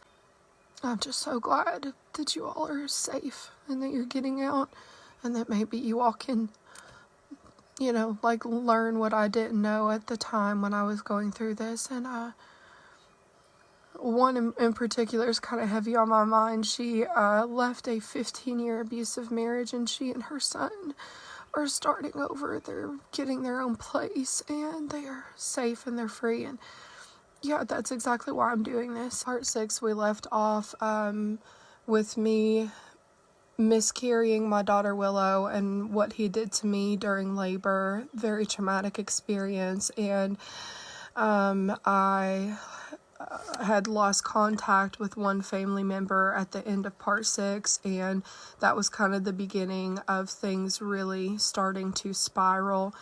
And 3 months after I lost my daughter, I got pregnant with my son. I remember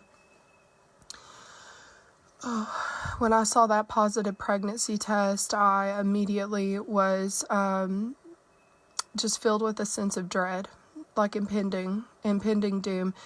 I'd had 3 miscarriages up until this point, and it felt like there was just no way that I was going to carry this pregnancy full term. And as you guys know, my son, he's my miracle. He's 2.5 now, but yeah, might have known the story of real life boogeyman. Things really escalated every time that I had a pregnancy, and in today's video we're going to be discussing one of the physical abuse incidents that happened when I was 15 weeks pregnant with my son, and how that kind of initiated the first time of me trying to leave the relationship and failing. Before we talk about the incident in pregnancy, something else that I remember happening around this time I wanted to mention was that he started to, at this point in time, be abusive toward my dogs. There had been times, just intermittently, very seldom, where he had gotten like too rough with them, you know what I mean? But it was not anything like severe. And around this time, I noticed that escalating. That's really hard to say out loud.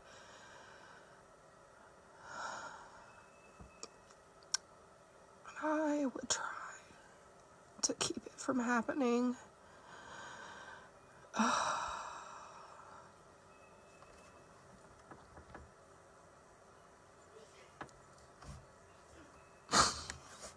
Yeah, so, hold on.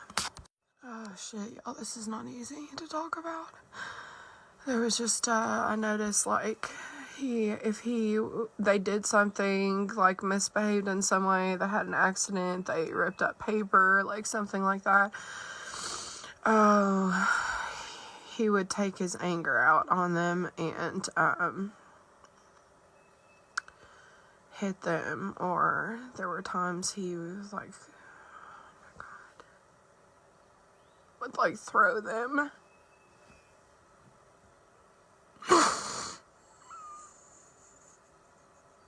If you guys know anything about me personally, you know how much I love my animals. Oh my god, okay. And so, yeah, back to the pregnancy thing. So, when I was 15 weeks pregnant,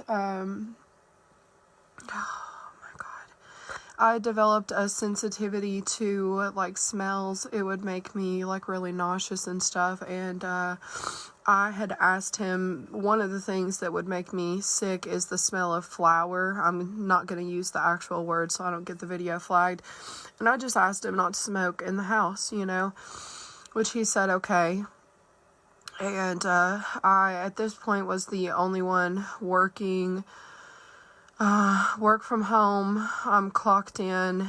We live in like a 500 square foot home, you know what I mean? It's a small home, and it's not just that the smell of this would make me nauseous. It's also, you know, they test you at the baby doctor. I want to make sure I'm doing everything right in my pregnancy. I want to make sure there's no chance I'm going to test for anything.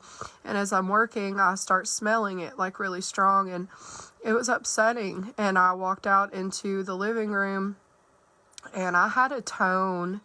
Anytime that, like, he noticed that I had, like, a tone or I'm annoyed, immediately it pisses him off. And I was like, I thought I asked you not to smoke in the house. Like, I can smell that. It's making me sick. And he's like, well, I didn't think you could smell that from in there. And I'm like, I can, you know, like, don't smoke in the house. It was just something, like, to that effect. And that just sets him off, and he starts calling me a crazy pregnant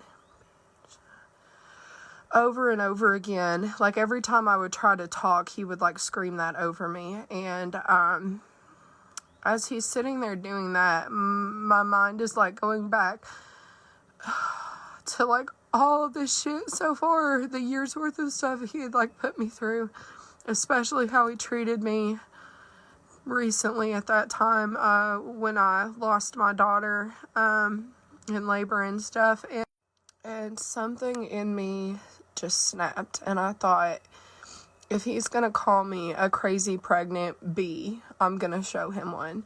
And in my mind, I was planning on getting some of his flour and, like, flushing it down the toilet. And no, I shouldn't have done that. That was wrong, you know?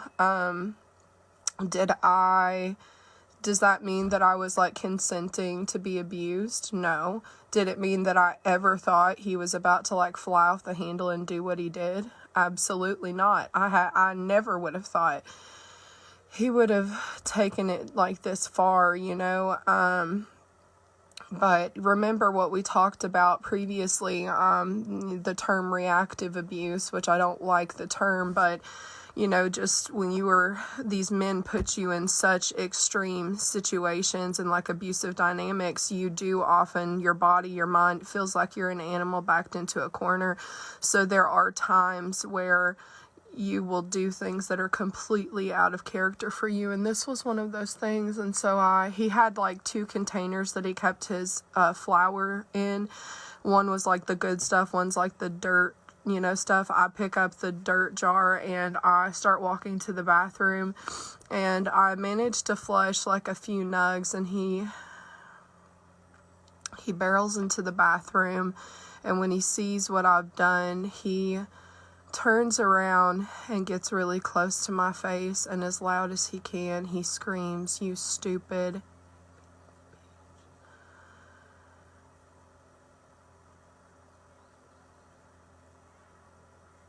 I'll never forget the look, oh my God, in his eyes when he said that. There was nothing there but rage. That is a scary thing. I'd seen that look in his eyes before, but for him to look me dead in my face. And he rears his hands back and he pushes me backward out of the bathroom door as hard as he can.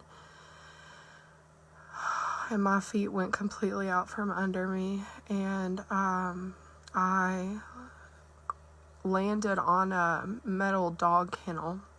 Looking back now, I'm honestly lucky that I did, and like that screwed me up too. Like, you know, that hurt really bad, but you know, with me being pregnant, having very fragile pregnancies, I really think if I had hit the ground really hard, like landed flat on my butt or on my stomach or anything like that, that could have made me miscarry again.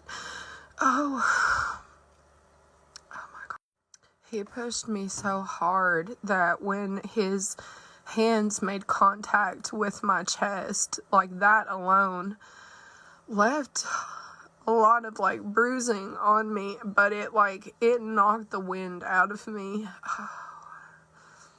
Like, it hit me so hard, just the palm of his hands, that it made I don't know how to explain it, like made my heart palpitate, or like my heart stopped for a second, and I got this like weird feeling in my throat, like I felt like I couldn't breathe.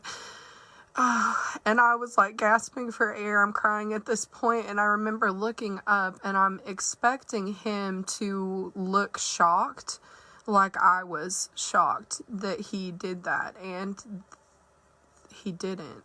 There was nothing there but like the same like rage, that like hollow eyed kind of look, and he's just completely zoned in on getting that jar back. And at this point, it was like so far beyond me, like mentally, that I still even had the jar in my hand, because at this point I'm just terrified. Like, if he's taken it this far, like I don't know how much further he's gonna take it, you know. I just want out of the situation, and I get up and I'm trying to get into, like, walk toward the kitchen. I don't even know where I was going, honestly. Maybe like out the back door, I don't know. But he just like clobbers me and is like tackling me, and the jar was like under my armpit, and he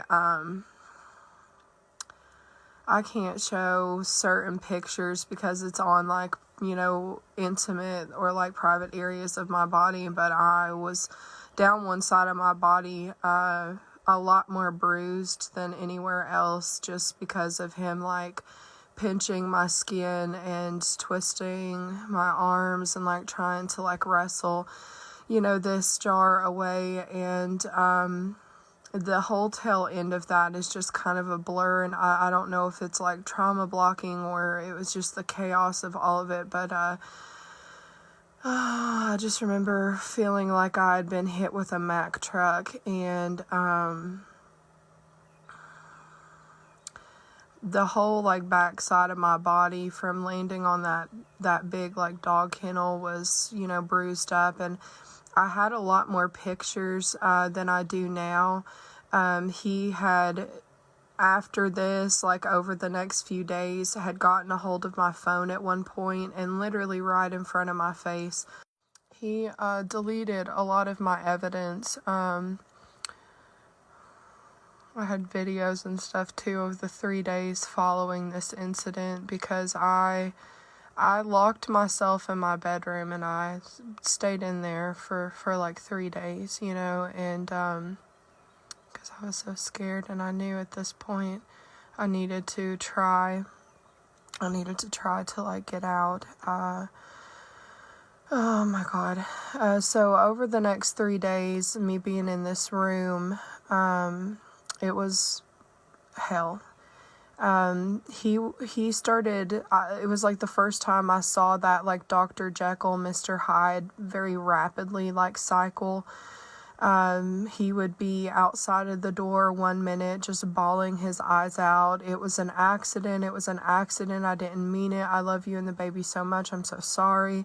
And then he just would go on these like psychotic rages. He's like screaming outside the door, telling me it's my fault. And, you know, that really did affect me too. And I really believe that it was my fault for a long time because I did what I did and I shouldn't have, you know, and it was like a very hard thing for me to grapple with I think I've mentioned this before, the concept of like reactive abuse and stuff like that, you know.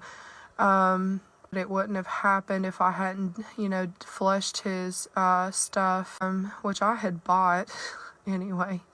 You know, but he would like blow all my money on stuff like that. That's besides the point. But yeah, he would try to like beat on the door and is like screaming, and then he would go outside of the house, go to one of the windows and try to get in the windows. And all while this is happening, I'm also trying to work, and I would have to take like fake bathroom breaks or like mute my calls for a second and pretend I was having audio issues because I didn't want to get fired for having him screaming in the background of my calls. And he knows this, and he just utter disregard, just like there was complete disregard, you know, when he did that to me, for me, my baby.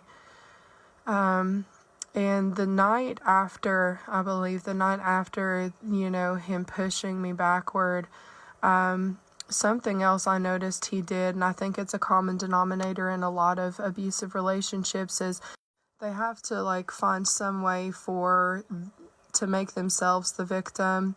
And I think this entire thing was just a ploy for him to emotionally manipulate me. He, the next night, starts telling me he thinks he's having a heart attack. He's just so overwhelmed at like what he's done. He, you know, feels like he's having chest pain and all this stuff, and he's begging me to go to the ER. I won't leave the room. I won't go with him. He actually ends up going, and that's when he starts like texting me, and I'll put these messages here. I think it's very important to see because it is a textbook example of what love bombing is. The type of things that people will often say to you after some sort of an abusive incident, you know, them trying to do what's called hoovering, reel you and manipulate you back in. And he was sending me these messages while he was like in the ER. And this was where I really started seeing something is very wrong. Like, this is scary. This is abuse. And not long after this, I don't remember why, but I remember he was like not home, or he was gone for a while. And I felt safe enough to leave my room. And I didn't have a phone with service at this point. I hadn't for a long time, and I knew there was no way I can just leave in the middle of the night. It's a 13-hour drive back to my home state. I don't have a way to GPS it or anything. finances are in a really bad place because I'm the only one keeping a roof over our heads. And so I know that I have to tell somebody. Oh my God, my heart was in my throat. I can still feel the anxiety around like making that decision. And so I go to McDonald's. I remember it was after dark, and I decided to send my sister-in-law a Snapchat, and I was like, I need to tell you something, but you've got to promise me you're not going to tell anybody, not my dad or my brother especially. And she's like, you're scaring me, like what's going on? Because I don't say things like that. And I was too scared to tell her everything, but I was trying to tell her like just enough, you know what I mean? And immediately when I admitted what I did, I sent her a picture of one of the bruises, maybe the one that was like, you know, in the scratches that were on my chest. And the second that I, you know, admitted it, I started like panicking, backtracking, trying to minimize it, say that it was like my fault, I instigated it. And I really believed that, you know, too, at the time. You know, trying to make it seem like it was just kind of an argument that got out of hand, and that I'm pregnant, my hormones and like my emotions are getting the best of me. And, you know, yeah, it was too late, and my sister-in-law immediately tells my dad, and that made me panic more. And my dad calls me like immediately and is like, what's going on? I'm like hysterically sobbing at this point. I'm freaking out, and I'm saying this specifically for my abuse survivors. At this point in time, there was a huge war going on within me, because while one part of me understood that this is scary, this is abuse, another part of